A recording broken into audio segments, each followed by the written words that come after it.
For the estimated 25% of the US workforce who have seen their work shift to be fully remote, or for those leaving jobs in search of more fully remote work, there's a new trend that could double your salary. And it's simple. Work 2, or sometimes more, full-time remote jobs at once and in secret. My household income was probably 300, 400,000, somewhere there before, and now we're over $1 million. People think of those numbers as really big numbers. It's not possible. I think it's just a mindset thing. In a survey published in October of 2021, nearly 40% of remote workers admitted to having 2 full-time jobs. This movement has been dubbed overemployment, and an entire community has popped up to help navigate their secret double lives, with advice like what you can use to be on 2 Zoom calls at the same time, or how you can avoid burnout by being mediocre. Proponents believe that, for some, it can unlock both more money and less stress. But for both employers and employees, can multiple remote jobs be a sustainable part of our future of work? Trends in multiple full-time employment, of course, only apply to certain industries. There are, of course, some industries like healthcare and restaurants and travel that simply can't be remote. But with the exception of those, many have the ability to work from home. Client-facing roles or jobs that require in-person attendance can't be done simultaneously, unless they operate in completely different hours of the day. But that leaves a lot of room for knowledge workers in sectors like technology and finance. People have gotten a lot more efficient working from home, and so that has reduced the working day to some degree and has probably allowed for, especially software developers, for instance, to work another job perhaps because they've saved on time. Recent research found that 31% of tech professionals admit to putting in just 3 to 4 hours of work a day, with one anonymous Facebook employee saying that they put in less than 1 hour of work if you don't factor in all the hours of meetings. A lot of people in the overemployed community are in accounting, finance, insurance, sales. Obviously, software developers are kind of at the forefront of the community and still is the most remote-friendly job, just from a supply and demand reason. This is the voice of Isaac. He runs the website Overemployedcom, a site dedicated to give resources and promote the idea of working multiple full-time jobs.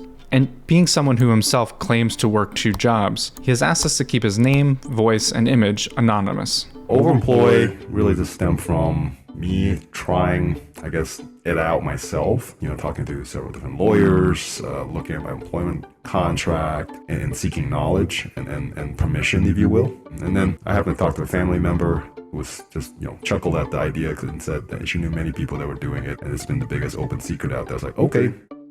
For some, it may be surprising to know that what people like Isaac are doing doesn't necessarily violate any laws. Generally speaking, there's no law that would prohibit an employee from having 2 jobs at once.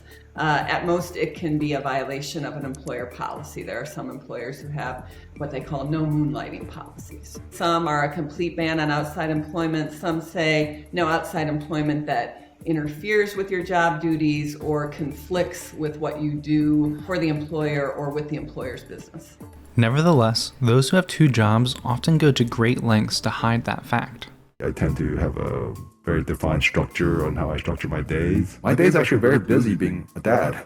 That's my number 1 priority. And then I fit work in kind of 90 minutes, sprints, I call them, or, 3-4 of them throughout the day to focus across, 1 job or 2 job, job 1 or job 2, and get what I need to get done there. One thing is never mix the hardware, if you will. Keep it completely separated and standalone. Don't use your employer's property, their laptops, computers, printers, paper, whatever it is, to perform work for the other employer. And don't ever lie about not having the job, because employers can, fire employees for dishonesty, no matter what it relates to. Some companies are catching on to potential moonlighters, using tools like artificial intelligence or productivity monitoring software that can track employee engagement with various tools like monitoring how much your mouse is moving during the day. But even for these obstacles, the overemployed community has, solutions. And while technology can help keep some of these overemployed workers from legal issues, they also need to be aware of their own mental load. When you're thinking about two jobs and when you're thinking about the implications of having two jobs, not just in terms of responsibility, but in terms of the psychological load of having to lie and having to hide, I think it depends on your unique situation. It depends on how hard it is for you to do that, especially when we know that psychologically, when you feel guilty about something, it's like the pressure of being found out can almost be excruciating. This is Rahaf Harfoush, a digital anthropologist and researcher who recently wrote a book on hustle culture and burnout. We're playing all of this overemployment stuff on the backdrop of a global pandemic, of opening and closing borders. We're already pretty stressed.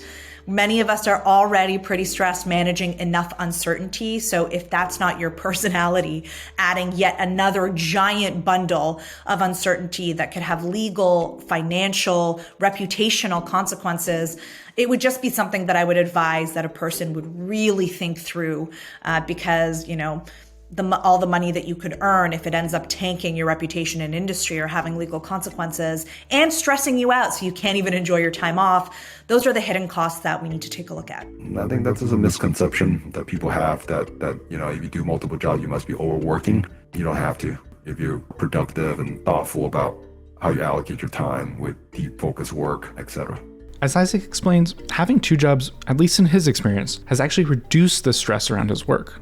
I haven't found it stressful, but to each their own. One of the nice side effects of virtual remote work is, with two jobs or three jobs or whatever, if you don't like a meeting, you don't have to go to it. See what happens. To say to client, can I get the meeting notes? If that meeting was wasting your time and wasn't adding to your bottom line results that you're tasked to produce, you can stay why. And I think a lot of the overemployer are kind of leading some of the charge and pushing back with overworking.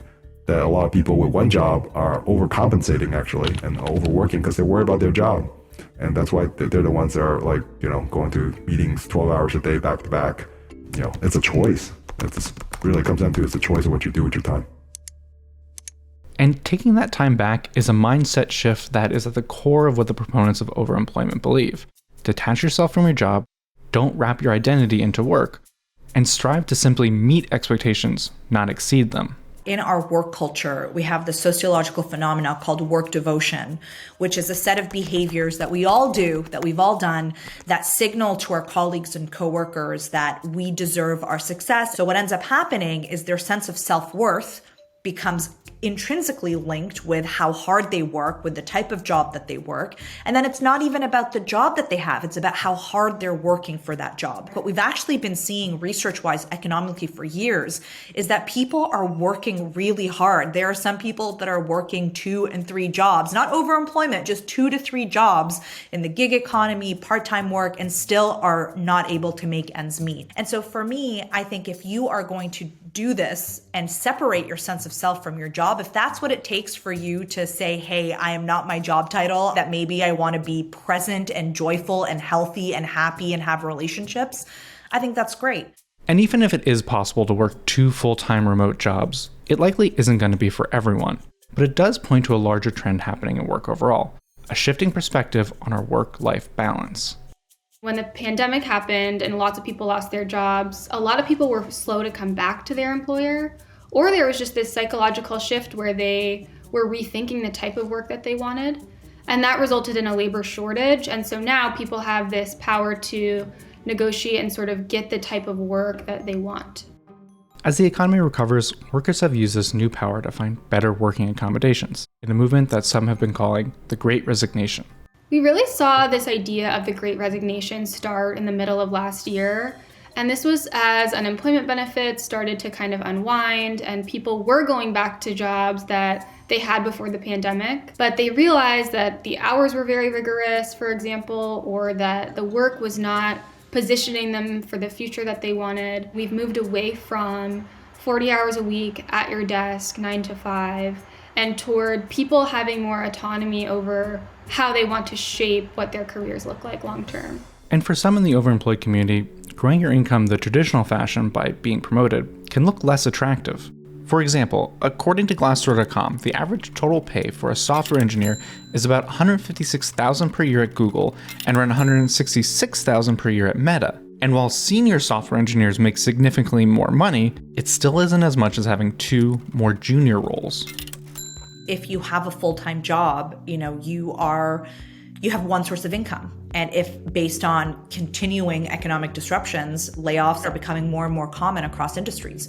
So does it make sense for you to devote all of your time and your extra time into one company where one day you can come into the office and suddenly it's like, guess what? No more job. This has just sort of opened a door for people to navigate employment in new ways, but it doesn't necessarily mean people are going to be able to sustain 2-3 jobs at a time for many years, because as we mentioned, burnout is a real thing. And even if you can do it for a year or so, it doesn't mean you can do it, once you've got children or once you've got other responsibilities that kind of take time out of your day. I think you're going to find that there are people that are going to be engaging in overemployment for very different reasons in very different ways. If there's one thing that we can take away from overemployment, it's this idea that we have more control over our time than we think. There are things that we believe to be true about working, about our day-to-day, about our calendars, about our relationships with our teams and our bosses that are the way they are because we've never questioned them, because that's just how they've always been. So the more interesting thing to think about is where can I do things a bit differently? Where can I explore new ideas or try new things or test out new concepts? And maybe by doing that, you'll start to shift and realize that your work reality is whatever you make it.